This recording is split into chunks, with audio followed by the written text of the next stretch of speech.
ಸಹಕಾರಿ ಬ್ಯಾಂಕ್ಗಳಲ್ಲಿ ಸಾಲ ಮನ್ನಾ ಮಾಡ್ತಕ್ಕಂಥದ್ದು, ಬಡವರು ಸಾಲ ಮನ್ನಾ ಮಾಡ್ತಕ್ಕಂಥದ್ದು ಒಳ್ಳೇದೇ ಅಲ್ವಾ?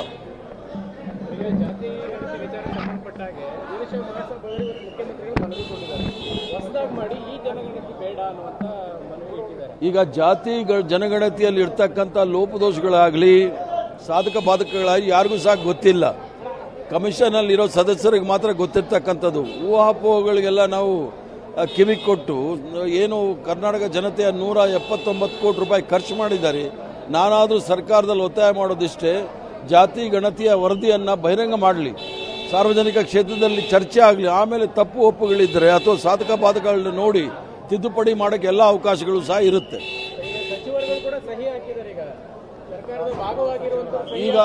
ಈಗ ಬಹಳ ಸ್ಪಷ್ಟವಾಗಿ ನಮ್ಮ ಆಲ್ ಇಂಡಿಯಾ ಕಾಂಗ್ರೆಸ್ ಕಮಿಟಿ ಅಧ್ಯಕ್ಷರಾದ ಮಲ್ಲಿಕಾರ್ಜುನ್ ಖರ್ಗೆ ಅವರು ಹೇಳಿದ್ದಾರೆ, ಜನಗಣತಿಗೆ ವಿರೋಧ ಮಾಡಲಿಕ್ಕೆ ಕಾಂಗ್ರೆಸ್ ಪಕ್ಷದವರು ಸಾಧ್ಯ ಇಲ್ಲ. ಯಾಕಂದ್ರೆ ಇದು ಕಾಂಗ್ರೆಸ್ ವರ್ಕಿಂಗ್ ಕಮಿಟಿಯ ನಿರ್ಣಯ. ಆದ್ರಿಂದ ಎಲ್ಲರೂ ಸಹ ಅದನ್ನು ಒಪ್ಕೊಳ್ಬೇಕಾಗುತ್ತೆ.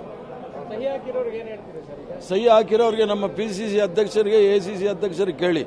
ನಾನೊಬ್ಬ ಸಾಮಾನ್ಯ ಕಾರ್ಯಕರ್ತ, ಅದರ ಬಗ್ಗೆ ಏನು ಹೇಳಲಿಕ್ಕಾಗೋದಿಲ್ಲ. ಬಟ್ ಕಾಂಗ್ರೆಸ್ ವರ್ಕಿಂಗ್ ಕಮಿಟಿಯ ನಿರ್ಣಯವನ್ನು ಎಲ್ಲರೂ ಸಹ ಪಾಲಿಸಬೇಕು, ಅಷ್ಟು ಮಾತ್ರ ಹೇಳ್ಬೋದು. ನಾನು ಸಹಕಾರಿ ಬ್ಯಾಂಕ್ಗಳಲ್ಲಿ ಸಾಲ ಮನ್ನಾ ಮಾಡ್ತಕ್ಕಂಥದ್ದು, ಬಡವರು ಸಾಲ ಮನ್ನಾ ಮಾಡ್ತಕ್ಕಂಥದ್ದು ಒಳ್ಳೇದೇ ಅಲ್ವಾ?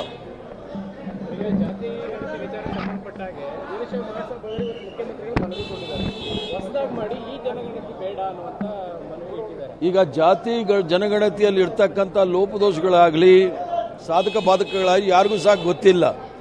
ಕಮಿಷನಲ್ಲಿರೋ ಸದಸ್ಯರಿಗೆ ಮಾತ್ರ ಗೊತ್ತಿರ್ತಕ್ಕಂಥದ್ದು. ಊಹಾಪೋಹಗಳಿಗೆಲ್ಲ ನಾವು ಕಿವಿ ಕೊಟ್ಟು ಏನು ಕರ್ನಾಟಕ ಜನತೆಯ 179 ಕೋಟಿ ರೂಪಾಯಿ ಖರ್ಚು ಮಾಡಿದ್ದಾರೆ.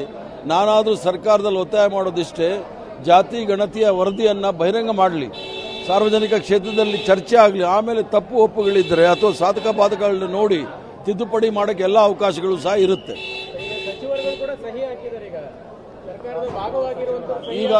ಈಗ ಬಹಳ ಸ್ಪಷ್ಟವಾಗಿ ನಮ್ಮ ಆಲ್ ಇಂಡಿಯಾ ಕಾಂಗ್ರೆಸ್ ಕಮಿಟಿ ಅಧ್ಯಕ್ಷರಾದ ಮಲ್ಲಿಕಾರ್ಜುನ್ ಖರ್ಗೆ ಅವರು ಹೇಳಿದ್ದಾರೆ, ಜನಗಣತಿಗೆ ವಿರೋಧ ಮಾಡಲಿಕ್ಕೆ ಕಾಂಗ್ರೆಸ್ ಪಕ್ಷದವರು ಸಾಧ್ಯ ಇಲ್ಲ. ಯಾಕಂದ್ರೆ ಇದು ಕಾಂಗ್ರೆಸ್ ವರ್ಕಿಂಗ್ ಕಮಿಟಿಯ ನಿರ್ಣಯ. ಆದ್ರಿಂದ ಎಲ್ಲರೂ ಸಹ ಅದನ್ನು ಒಪ್ಕೊಳ್ಬೇಕಾಗುತ್ತೆ.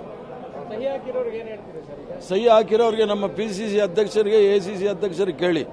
ನಾನೊಬ್ಬ ಸಾಮಾನ್ಯ ಕಾರ್ಯಕರ್ತ, ಅದರ ಬಗ್ಗೆ ಏನು ಹೇಳಲಿಕ್ಕಾಗೋದಿಲ್ಲ. ಬಟ್ ಕಾಂಗ್ರೆಸ್ ವರ್ಕಿಂಗ್ ಕಮಿಟಿಯ ನಿರ್ಣಯವನ್ನು ಎಲ್ಲರೂ ಸಹ ಪಾಲಿಸಬೇಕು, ಅಷ್ಟು ಮಾತ್ರ ಹೇಳ್ಬೋದು. ನಾನು